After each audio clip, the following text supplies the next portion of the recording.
Good morning. We're taking a quick break from all the regularly scheduled shenanigans here in the shop. I don't do a lot of promotional videos on here because that's not what my channel's about, but this company called Cinoton reached out to me with these high bay LED shop lights, and lighting is an issue for me, probably you as well. If you notice, all my lights are on right now and I have a major dark spot over here. I don't work in this bay a lot, but it really makes it hard to do anything or find anything over there. So when they reached out to me, I was like, hey, why not? I know you guys probably have lighting issues in your shops as well, so I thought I'd give it a gamble. So they sent me one of these 150 watt, I believe, high bay LED shop lights, and I'm going to install it kind of right here in the middle, because when my shop doors open in the summer and I'm working out here in the dark, the door would totally block the light. So while it's not in the darkest part of my shop, it'll be in the most helpful.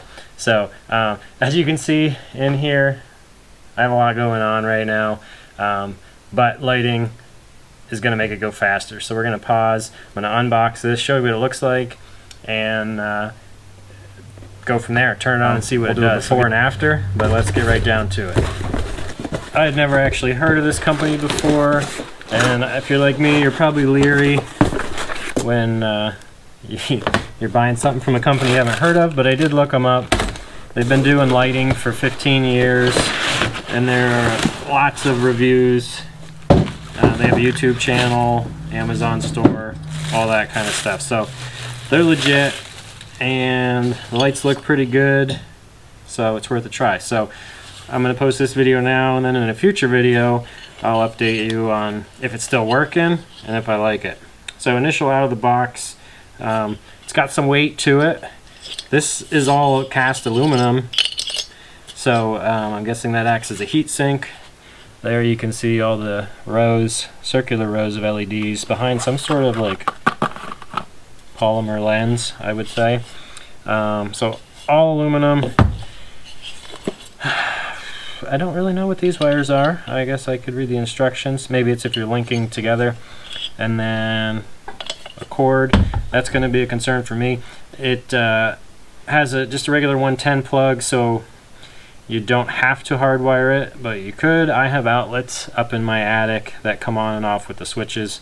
So I've been using the LED shop lights from Walmart, but they get expensive and they burn out after a while. So I just plug these into the outlets upstairs. So I would say 6-foot cord. Comes with a steel cable and a couple of carabiners, and then it looks like we have a hook that threads in here to hang it from. So I'm gonna, this is definitely too heavy to hang. I have a drop ceiling in here. It's too heavy to hang from the drop ceiling rail like I do with the strip lights, but that's okay. So I can just put a nail up in my rafters and hook this carabiner on it at the desired height. So that's good. It comes with that stuff. So that's enough blabbing. Let's get this thing mounted and turn it on, because that's what we all want to see.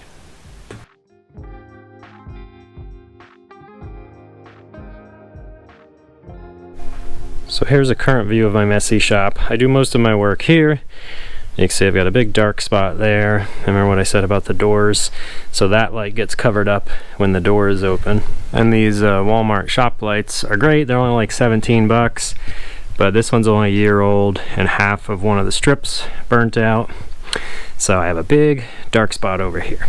So the plan is to put it right between the runners, so even when the door is open, we still have light. Pretty low ceiling in here. It's about 9 feet. So I'm gonna keep the light up towards the ceiling as high as I can go.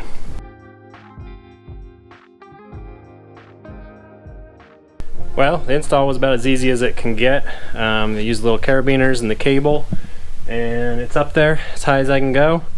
So all it's left to do is plug it in. Pretty simple, and I'm excited to see how much better it is over in that corner. So up to the attic, and then let there be light.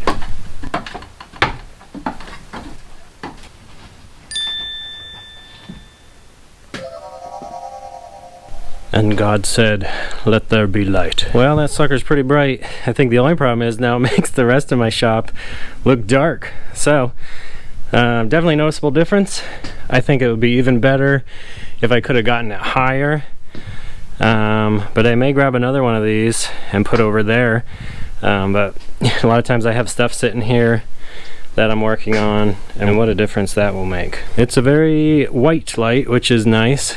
You can see compared to those little guys, it is extremely bright. So, groovy. So this is the Cinoton High Bay 150 watt shop light. I will put a link to this exact light in the description of this video. And as always, anytime I review a product, I don't expect you to be sold initially. I'm always a skeptic as well. Your money is important, you work hard for it, so I don't want to promote things I don't stand behind. So stick around. It says 50,000 hours of service. I probably won't run it for 50,000 hours before the next video, but if it starts to give me any troubles, or if it's just awesome, I'll try to let you know in a future video. If you follow my channel, you're going to see me working in here. It's called Red Eye Garage because I work the red eye, so it's always dark. So you're going to see this light, and I'll kind of update you on its performance as we go. But like I said, the link, if you want to grab one and try it, is in the description. And that's it for today. Catch you later.